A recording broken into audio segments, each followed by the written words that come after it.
Leitura 349, Tito, 1, Filemon, Projeto 365 15 de dezembro de 2023.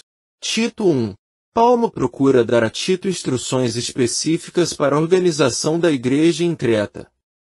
O desafio de Tito era lidar com mestres insubordinados e a perversão das pessoas da É. Normalmente o apóstolo Paulo se apresenta como servo de Cristo, apenas na sua carta a Tito ele se apresenta como servo de Deus. Tito é para Paulo, um filho querido. Daí a referência a Tito, meu verdadeiro filho em nossa fé comum. Ele dá destaque à fé e conhecimento produzidos pelo novo nascimento.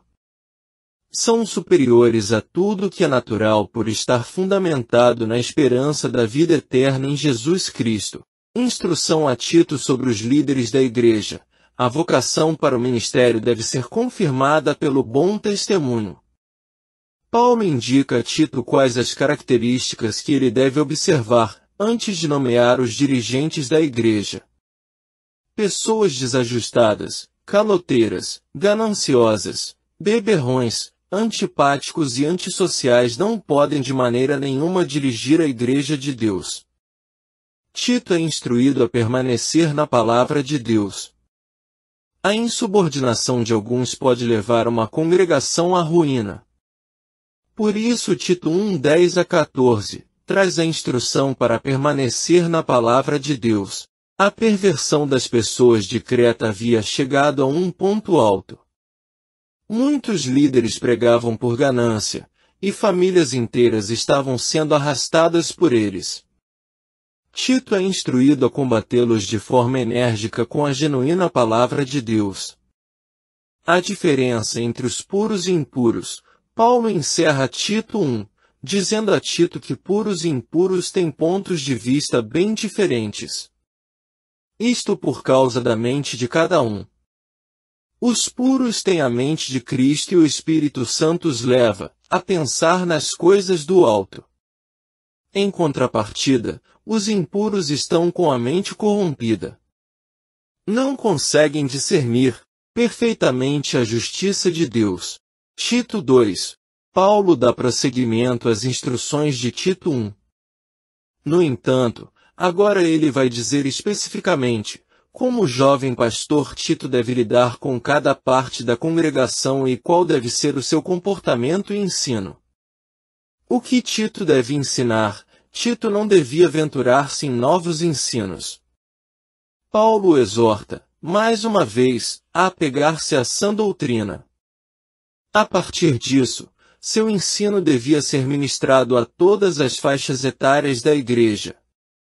Anciãos, mulheres, jovens, Tito devia instruir a todos tendo as Escrituras como fundamento. Tito deve ser um exemplo em tudo. Tito não devia ser um hipócrita. Antes de ministrar a outros, ele mesmo devia ser um exemplo de comportamento, boas obras e ensino. Sua linguagem não devia ser obscena, pejorativa ou discriminatória. Pelo contrário, ele devia mostrar seriedade e dedicação no falar. Seu ensino devia conduzir pessoas ao bom testemunho de Jesus. Até mesmo escravos, debaixo de jugo e vergonha, eram instruídos a dar exemplo de cristão aos seus senhores. É um grande exemplo para os nossos dias. Muitos cristãos não gostam de seu trabalho. Isso faz com que tenham um mau comportamento diante dos companheiros. Não é o que a Bíblia ensina.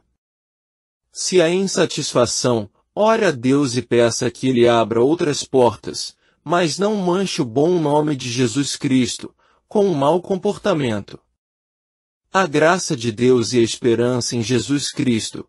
Paulo diz a Tito que o motivo para tal atitude é a manifestação da graça de Deus que deseja salvar a todos. Além disso, a graça de Deus nos conduz à renúncia do pecado. Isso se dá pelo fato de que o remido aguarda ansiosamente a manifestação de Jesus. Paulo dá então um destaque ao maravilhoso sacrifício de Jesus na cruz.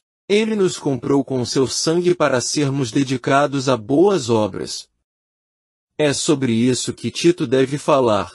Tito 3. Paulo adverte Tito sobre o comportamento dos cristãos na sociedade de uma maneira geral. Assim como em Tito 2 devia ensiná-los sobre como proceder no trabalho, nos relacionamentos e que deviam fugir dos pecados da língua. Estes cristãos deviam ser influenciados pelo Espírito Santo, isto porque já haviam sido lavados pelo poderoso sangue de Jesus. Mais uma vez Tito é advertido a defender a fé evangélica, no entanto deve evitar discussões e debates improdutivos. Mais uma vez Paulo destaca o bom relacionamento. Tito devia advertir continuamente aos cristãos de Creta, que não deviam ser desordeiros, mas bondosos. Além disso, eles deviam fugir dos pecados da língua. Calúnia, difamação e mentira não deviam fazer parte de suas conversas. Paulo explica que isso era comum antes, quando éramos amantes do pecado. Agora em Cristo tudo isso ficou para trás. Tito deve defender a fé, mas evitar as discussões tolas. Tito devia empenhar-se no ensino e defendê-lo a todo custo. No entanto, discussões tolas, intermináveis e que não edificam devem ser evitadas. Tito não devia se desgastar com isso. Paulo adverte de que sempre haverá pessoas procurando dividir a igreja. Ele, por sua vez, deveria confrontar essas pessoas por algumas vezes. Após isso o desgaste é desnecessário. Ajuda a caminho. Paulo diz a Tito que está prestes a enviar alguns irmãos. Isso nos mostra que a obra de Deus não é feita por uma pessoa. Juntos somos sempre mais fortes. Paulo encerra falando contra a improdutividade. O Senhor Jesus Cristo quer que todos nós sejamos produtivos, do contrário seremos lançados fora.